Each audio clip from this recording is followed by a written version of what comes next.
రాజీ మార్గమే రాజమార్గమని లోక్ అదాలత్లో కక్షిదారుల కేసులు పరిష్కరించుకోవాలని జిల్లా జడ్జి సాయి రమాదేవి అన్నారు. సిద్దిపేట జిల్లా కోర్టులో జాతీయ లోక్ అదాలత్ను జిల్లా ప్రధాన న్యాయమూర్తి సాయి రమాదేవి ప్రారంభించారు. సిద్దిపేట జిల్లా కోర్టులో 7 బెంచ్లు ఏర్పాటు చేసి వివిధ రకాల కేసులను న్యాయమూర్తులు పరిష్కరించనున్నట్లుగా ఆమె తెలిపారు. జాతీయ లోక్ అదాలత్లో 2198 కేసులు పరిష్కరించినట్లుగా ఆమె తెలిపారు. మరి ఎప్పట్లాగానే లోక్ అదాలత్ ఇప్పటికి అందరికీ తెలిసే ఉంటుంది. లోక్ అదాలత్ అంటే ఏవైతే మ్యాటర్స్ సెటిల్ చేసుకోగలుగుతామో అవన్నీ కూడా డిస్ట్రిక్ట్ లీగల్ సర్వీసెస్ అథారిటీ వాళ్ళ ఆధ్వర్యంలో మరి అవన్నీ సెటిల్ చేసుకోవచ్చు.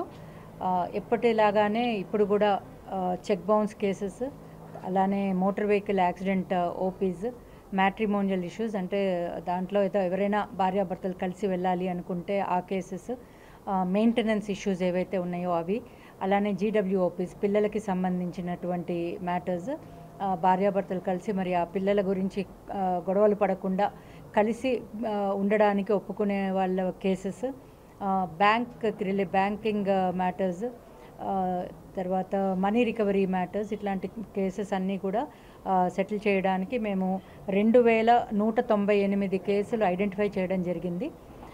మరి గత వారం రోజులుగా కూడా ఈ రోజు ఉన్నటువంటి నేషనల్ లోక్ అదాలత్ సందర్భంగా మేము గత వారం నుంచి స్పెషల్ బెంచెస్ వేసుకొని చేయడం జరిగింది.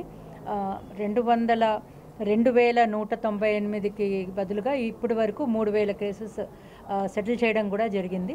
మరి వాళ్ళ సాయంత్రం వరకు కూడా ప్రజలందరూ వచ్చి మరి ఈరోజు ఉన్నటువంటి లోక్ అదాలత్ ప్రోగ్రామ్ ఏదైతే ఉందో ఈ అవకాశాన్ని సద్వినియోగం చేసుకోవాలని నేను కోరుకుంటున్నాను.